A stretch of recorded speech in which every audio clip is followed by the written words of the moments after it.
Up next, Russ and I are going to talk about Raging Bull in 4K and a few other Criterion releases. We could be contenders. I could have had class. I could have been a contender.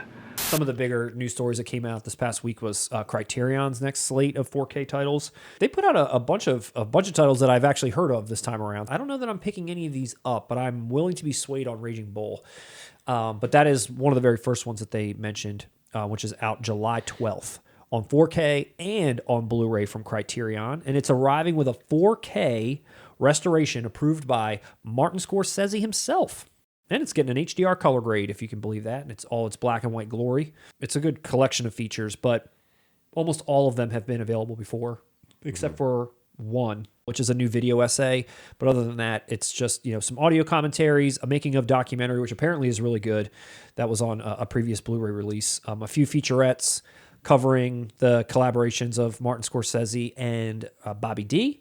Some television interviews, an interview with Jake LaMotta from 1990, and then a featurette with a bunch of veteran boxers talking about Jake LaMotta. So it's a pretty modest release. It's nothing too crazy. Oh, you're right. No, yeah, you're not wrong, but this is the first time Criterion has ever put this out. I wasn't sure if they had put it out before, and this was a re-release or something, but this is their first time putting out Raging Bull. Mm-hmm. You a Raging Bull fan? Of course. I've never seen it. I made the mistake of being a teenager. I saw Taxi Driver first. Okay. That was my first Scorsese movie. But a couple years later, I saw Goodfellas, Casino, and I was like, oh, DeNiro, Pesci, and Scorsese. Let me watch Raging Bull. And at how old I was, I can be honest, I wasn't ready. what that means? It has that energy that those movies have in a different way, though. Paul Schrader wrote it, and Paul Schrader is known for Taxi Driver. Basically, Paul Schrader kind of makes the same movie over and over again about a man breaking down and doing something crazy at the end of the movie. That's pretty much his entire filmography. I think why Raging Bull is so special, and I was thinking about this when it got released, I can't think of another epic film told about a person who isn't really a good person before 1980.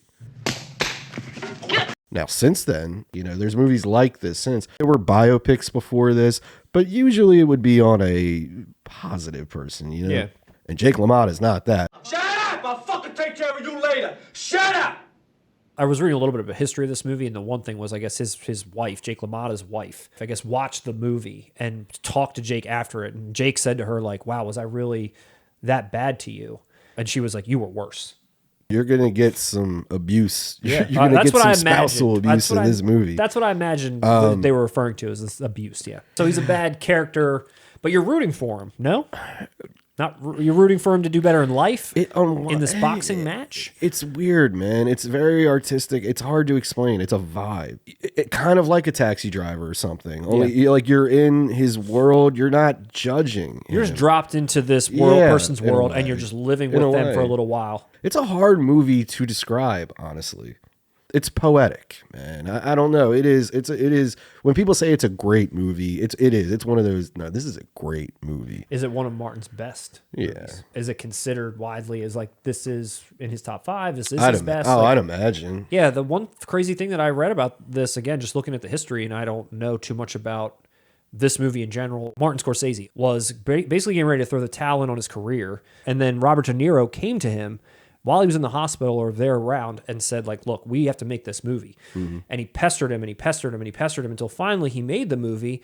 And because it became so great and kind of helped Martin Scorsese continue to go on, people credit, as well as Martin Scorsese himself, credit Robert De Niro for basically saving his life. Oh! I did know it was De Niro's baby. I did know De Niro wanted to do it and Scorsese did not. I didn't know that aspect. Yeah. The one reason I always heard was that, Rocky came out in 1976 and Scorsese was like, there's nothing to build on what they did on those fight scenes in that. He's like, I have to find another angle or there's no, I'm not feeling this. That's actually why I heard they made it black and white, to differentiate it from Rocky. It works. And they do shoot things differently than Rocky. Would I be going wrong with a blind buy here? No. And you like Martin Scorsese. Sure. So, no. What do you think about this art? I like it. I've kind of seen people say like that they hate it. What is this ugly? I art? hated the Blu-ray artwork. I've hated every DVD and Blu-ray artwork of this.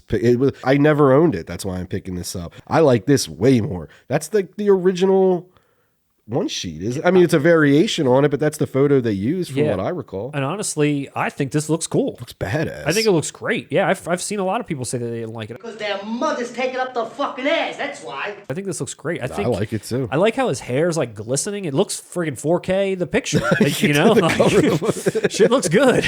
Like, what's the big deal? Like, I think this looks great. No, dude, I'm excited to check this movie out. Yeah, I'll be picking it up. Because I get you both in the ring, I'll give you both a fucking beat, and you both can fuck each other. Criterion was putting out the same, around about the same time, July 19th, Devil in a Blue Dress in 4K that I know you are a fan of.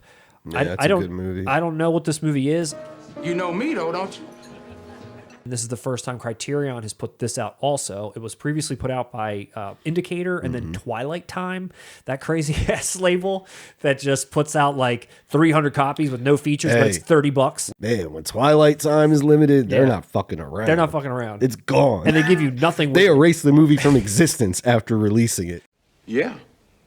What is Devil in a Blue Dress? Why is Criterion putting this landmark film out?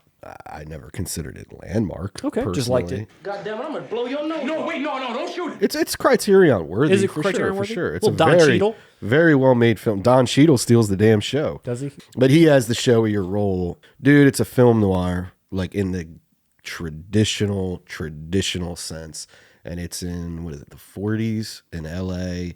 He basically gets hired to find Jennifer Beals. And then, just like every film noir, it starts there. And then it comes, everything gets entangled, right down to like corruption in the government and a mayoral candidate who's doing some shady shit. Denzel's always reliable. Oh, yeah.